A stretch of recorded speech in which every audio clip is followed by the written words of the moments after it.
मध्ये सलमान खानचे वकील हायकोर्टामध्ये पोहोचलेले आहेत। जामिनासाठी अर्ज सलमान खान करतो आहे हायकोर्टामध्ये आणि 3च दिवस त्याच्याकडे आहेत, कारण 10 मे पासून उन्हाळी सुट्टी कोर्टाची हायकोर्टाची सुरू होते। त्याच्या आधी जामिनावर सुनावणी होणं गरजेचं आहे। ती 4 वाजता होणार आहे अशी आता तरी माहिती मिळते आहे। त्याविषयीचे अपडेट देऊया। दरम्यान आपण सलमान खानचं हिट अँड रन प्रकरण काय आहे त्याच्या घटनाक्रमावर एक नजर टाकू। सकाळी 9:51 सलमान खान घरामधून बाहेर पडला, कोर्टाच्या दिशेने गेला। 10:15 वाजता सलमानचा भाऊ सोहेल खान आणि राजकीय नेते बाबा सिद्दीकी कोर्टात पोहोचले। 10:45 सलमान खान कडेकोट बंदोबस्तात कोर्टाकडे रवाना झाला। आज दिवसभराचा हा घटनाक्रम आपण बघतो आहोत, पूर्णपणे केसचा नव्हे।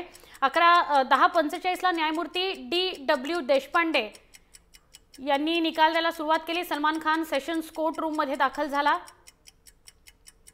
11:11 ला सलमान खानच गाडी चालवत होता असं कोर्टाने नमूद केलं। सलमान खानवरील सगळे आरोप सिद्ध झाले, कोर्टाने ते मान्य केले आणि तशी नोंदणी केली। 11:16 ला सलमान, तुम्हाला किमान 10 वर्षांची शिक्षा होऊ शकते, तुम्हाला काय म्हणायचं आहे असं कोर्टाने सलमान खानला विचारलं। शेवटची सलमानची प्रतिक्रिया विचारली। 11:18 सलमान खान दोषी हे कोर्टाने निश्चित केलं। 11:19 ला सलमान खान मद्यपान करून गाडी चालवत होता असं कोर्ट म्हणाले। 11:19 ला सलमानवरील सगळे आरोप सिद्ध होत आहेत असं कोर्टाने स्पष्ट केलं।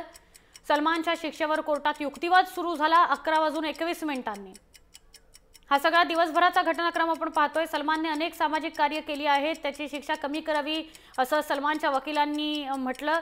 11:45 ला कोर्टाच्या निर्णयानंतर बहीण अर्पिता आणि अलविरा या दोघींनाही रडू कोसळलं। कोर्टाने दोषी ठरवल्याने सलमानच्या आईची प्रकृती बिघडली। 12:01 दोषी सलमान खान मुंबई पोलिसांच्या ताब्यात गेला।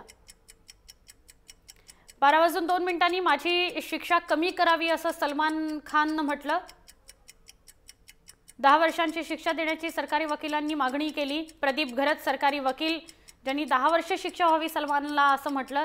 सलमान आजारी आहे, त्याला तुरुंगात ठेवल्यास त्याच्या उपचाराची व्यवस्था करावी सलमानच्या वकिलांनी मागणी केली। 1:25 सलमान खानला 5 वर्षांची शिक्षा सुनावली गेली आणि 25,000चा दंड त्याला ठोठावला गेला।